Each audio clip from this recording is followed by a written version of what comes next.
Well, hey there, everyone. Happy Monday. Hope everybody's having an awesome day today. I am very excited to be here today to continue our conversation about creating an online course in your business.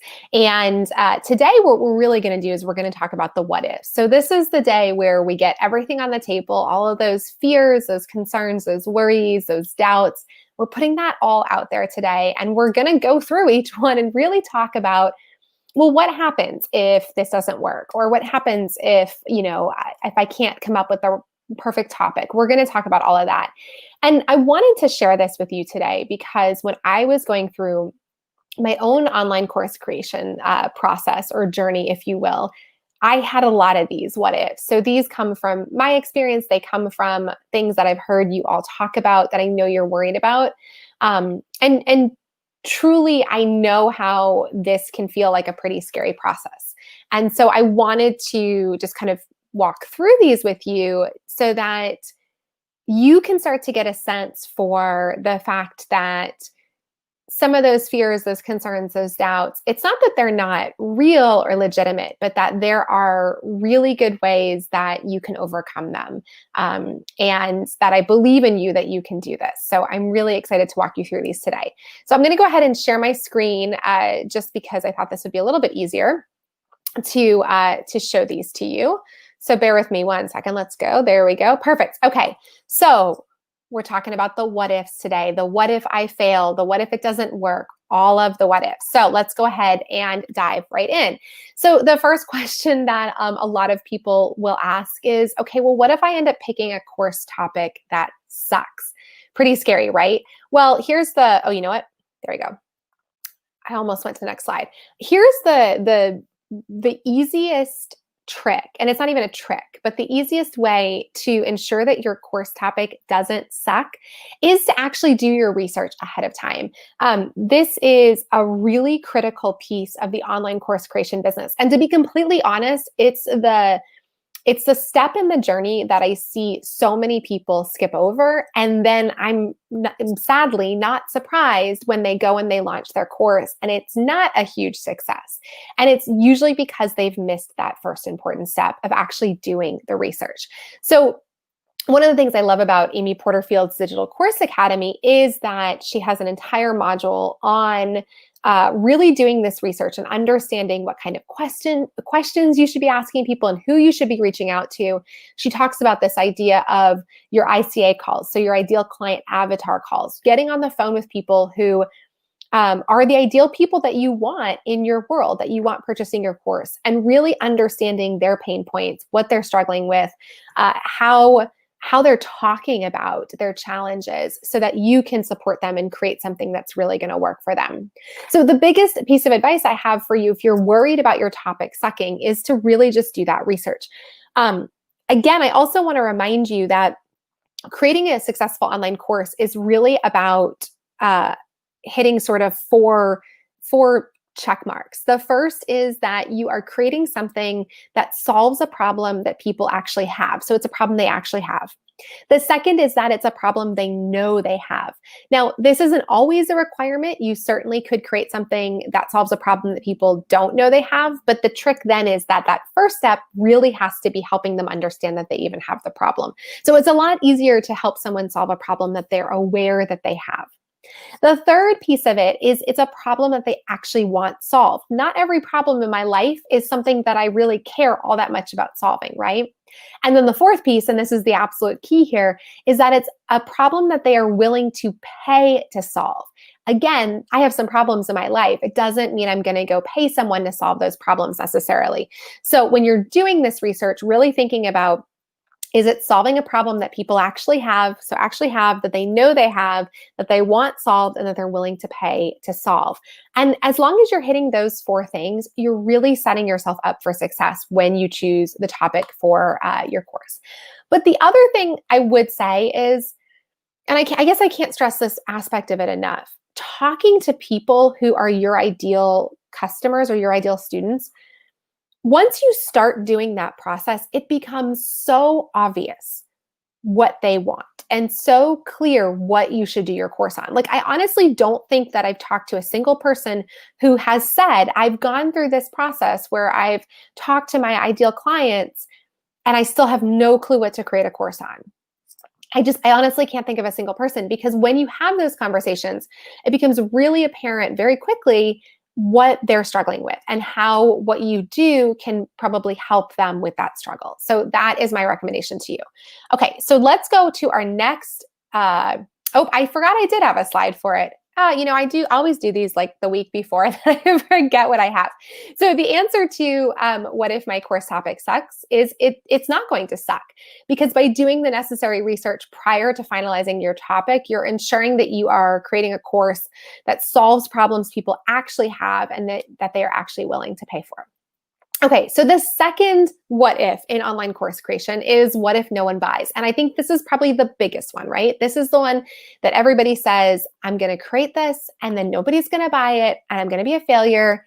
And this is why I'm not doing it. This is what's holding me back.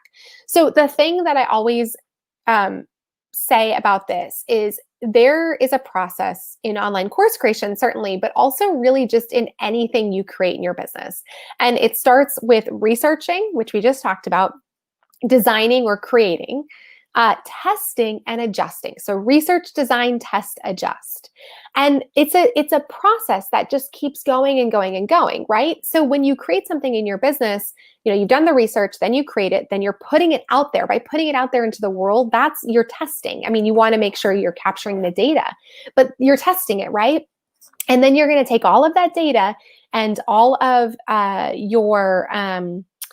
all of what you learned in that testing process, and then you're going to adjust it. And then if you need to, you're going to go back to that research stage and do a little more research. And then you're going to redesign it a little bit, and then you're going to test it and then adjust it. And so you keep going through this pattern. And I think people think that you're going to just create something once and it's going to be perfect, and then that's the end of it. And that's just, honestly, that's not how it works in online courses or in anything. And so understanding that this is a process that is ever going on, I think can help you feel a little bit less stressed about that what if nobody buys. Because I'll be totally honest with you, I know plenty of course creators who have created their online courses and they've put them out there and nobody bought the first time they launched it. And it's soul crushing, because you're sitting there thinking, well, I've failed. Nobody wants what I have to offer. This is the end. It's all over. I'm done. But in reality, if instead you go into that first launch and you say, okay, how can I make sure that I'm gathering the data I need to really learn from this, so that the next time I do it, it's a little bit better, and then a little bit better, and a little bit, and so on and so on and so on, right? So again, it's about researching, designing, testing, and adjusting. The other thing I want to throw out here is I'm also a huge fan of selling it before you build it. And I know that this makes a lot of people stressed. I definitely have folks in my community who say, I really hate this idea. But if you can pre-sell it before you actually put all of the work into creating it, it's, in my opinion, so much more beneficial, not just for you, because you haven't wasted the time if nobody buys, but also for the people who buy, for a couple of reasons. And we're actually going to talk about this later. I don't remember if it's tomorrow, but later this week, I'm actually talking about how to basically make money before you create your course. And we're doing that through pre-selling. But the reason why this is so valuable for your students, a couple of reasons. Number one, they get to be in at the ground level, which I think for a lot of people really makes them feel like they're a part of something. I know that this was, I was part of the first Digital Course Academy group when Amy Porterfield first launched it. That makes me feel like I'm part of something. And it gives me so much more ownership of my role in that group. And it really makes me feel like I got to be in it from the ground level. The second part is when you give people the opportunity to buy something before you've created it, you're also hopefully giving them the opportunity to contribute to what it becomes. I did this recently with my membership, where I basically said, look, y'all are going to jump in at the ground level. I haven't made this yet. So here's what I think it's going to look like, but I want your feedback. I want to know what you want to see in this. And so as we're going through it and we're continuing to evaluate it, we're really thinking about what our initial folks want to see. And they really get to be a part of actually creating creating the experience so that it's exactly what they want. It's the same with an online course. When I didn't do this as much with Biz Money Blueprint, my course, because I didn't fully understand the value at the time, but I did it a little bit. When I first launched Biz Money Blueprint, it wasn't created. So I did actually basically sell it before it was created. And I did reach out to some of the people who had bought, and I said, like, hey, what are you really hoping to see in here? What's your biggest challenge right now? And that helped me really craft the content that was going to be in there. I did end up changing up some things, taking some stuff out and adding some stuff in to better address what the people who had already bought said that they wanted. So it can also keep you from creating something that people don't want or that isn't beneficial, isn't solving their problems, because they've provided you with some of that feedback. Okay, so that's my response to, well, what the heck if nobody buys? All right, hold on, let's go to the next slide. So again, here's that process. So starting with researching, designing, testing, and adjusting. And it's just a constant cycle. Now, you probably won't spend as much time researching on your second or third or fourth time around as you did on your first. Similarly, in the design one as well, versus as you go through multiple processes, you may spend more and more time testing, because you may start testing. The first time around, you might just test a couple of things. And then the next time around, you're going to test even more and you're going to dive deeper. So it's a constant process. You're not always doing every single one of the steps or spending as much time there as you have in the past or as the other steps, but it's a constant process. And then sell it before you build it. So we talked about this as well. Okay, so the next what if that I hear a lot is, what if I'm a mess on video? Okay, here's the thing. It doesn't actually matter. Being on video is not required for having an online course. And I know that this might seem kind of shocking, because I feel like everyone out there right now is probably telling you, you've got to be on video. Live video is the thing. People want to see your face. Don't get me wrong. It's helpful. I think it's helpful if you're willing to go on video. But at the end of the day, what matters more is that you create content and an experience that helps your students get the results they want. You don't have to be on video to do that. Trust me, I've seen plenty of online courses that don't. In fact, now that I'm saying that, I'm thinking about Bobby Klink, who has Badass Email Marketing, and I don't think that Bobby's on video. And Bobby has no problem being on video. But I don't think he's on video at all in that course. Maybe he is just at the very beginning, but I'm trying to remember. I don't think he is at all. So it's not actually required. And that's the other thing to realize, is when you do an online course, you can have different styles. So some people will have an online course where it's all them on video. Maybe they are, this could be something like if you're teaching knitting, so you want people to be able to see what you're doing, or cooking, or whatever. So they may spend a lot of time on video. Even Amy Porterfield in Digital Course Academy, she spends a lot of time on video. She's very comfortable with it. She's got a good setup. And so she actually does stay on video for quite a bit. But it's by no means required. You can also do a hybrid where you have slides and you. So for example, in Biz Money Blueprint, most of my lessons in Biz Money Blueprint are slides. And for me, that made sense, because I'm teaching you about kind of like content heavy stuff, right? About accounting and taxes. And so if it was just me talking all the time, I would think you might struggle with that. I would. I'm a visual learner. And so I like to see the information on slides.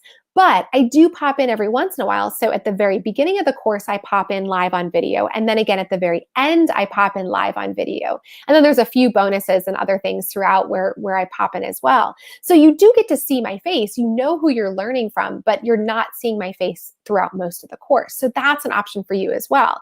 And then you could always just do slides. So if you are worried about the video component of it, I don't want you to be, okay? You do not need to be live on video, your face 100% of the time to have a successful online course. Okay, so the last what if I can get this to work, there we go, doesn't matter, you don't need to be on camera to have a successful online course. What I just said. The last what if that I wanted to talk about today, that I hear actually a lot, and I'll admit I often forget about this one because it's not one that I personally feel. But this question is, well, what if I suck at the tech stuff? I'm like the rare person who actually loves the tech stuff. So this is not admittedly an issue for me. But let me just tell you, if this is a concern for you, you are not alone. Most people I talk to in the online course business, this is a big deal for them. And in fact, it's funny. Amy Porterfield has put a lot of stuff in Digital Course Academy related to the tech stuff, because it is one of the biggest barriers that she hears from her people as well. So she has tech, walkthrough videos to show you exactly how to set everything up. She does Q&As on the tech stuff. Like, she's very good with that because she knows that it's a really big barrier for a lot of people who come into Digital Course Academy. So this question of, okay, well, what if I suck at the tech stuff? So my answer here, I'll actually go to the answer slide this time while I'm thinking about it, is to keep it simple. So you don't need fancy tech to have a successful online course. I recommend that you start simple, and then over time, you can actually hire out as you scale up. I will give you a great example of this. So if you know Tyler J. McCall, he is an Instagram, expert. He is just this awesome, awesome guy. And he has, it's actually a membership, but it has basically course-like content in it. So it has multiple modules and it's all inside the membership. And so it's called Follower to Fan Society. It's all about growing your Instagram. And so when he first started Follower to Fan Society, he did not have a lot of money in his business at all. He was struggling to get by, but got it out there and, recorded all these videos and then had to put the content somewhere. He didn't have the money to pay for a Kajabi or Thinkific or anything like that. So what he basically did on his website is essentially, and I think he was using Squarespace at the time, was essentially created a password protected page that he would put all the videos on. And look, I'm not going to lie to you, it was kind of clunky and it wasn't the prettiest thing in the world. And some of the videos were like different size and, it was all kinds of funny stuff. But you know what? It worked. He grew his business and his membership to over $1 million in revenues just on that platform, on Squarespace, before he ever invested. In fact, I've been a member of it for, probably almost 2 years now.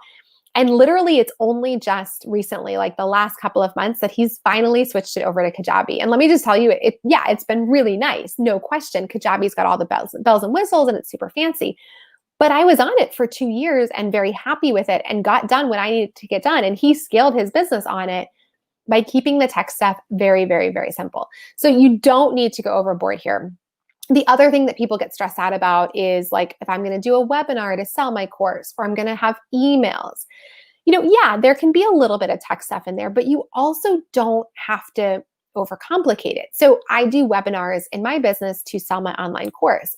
I have webinar software. It is a pretty intricate system that's set up, but I didn't start with that. One of the things that Amy Porterfield recommends in Digital Course Academy is actually to start by sending people to a Facebook page. So basically, instead of having them go to a webinar where they sign up for like all these different times and it's very complicated, you have a landing page where they give you their email, and it sends them to this Facebook page where you will go live and do the webinar. So it's very, very simple. The content stays up there. You can send people to the replay. It doesn't require much tech at all. And it's just an easy way to get started. So the bottom line is, keep it simple. Don't overcomplicate it. Don't let the tech stand in the way of you getting started. And remember that over time, you can absolutely hire this stuff out so that you don't have to let this overwhelm you. But I will say this, I do feel like if you let the tech stuff hold you back from creating an online course, like, that makes me sad for you, because there are a lot of what ifs, as you saw in business, and there are a lot of, I don't want to say a lot, but there are roadblocks, right, to success that we have to figure out how to get over, around, or overcome.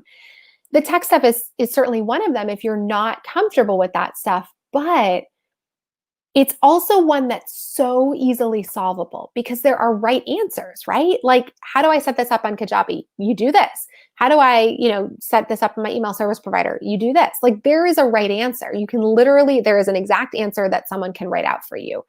That's not always the case with the other stuff. So don't let this be the thing that stands in the way of you starting your online course business. There are answers to this. There are solutions. You can absolutely hire somebody.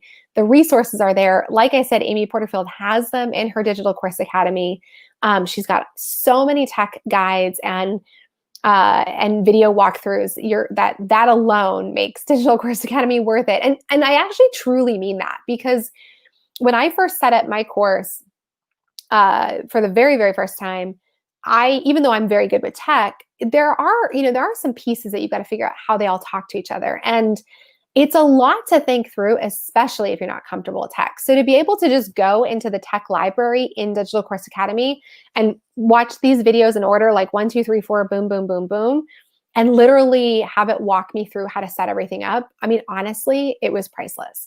So, anyway, so that is my recommendation to you, is to not let the tech stuff really be the thing that holds you back.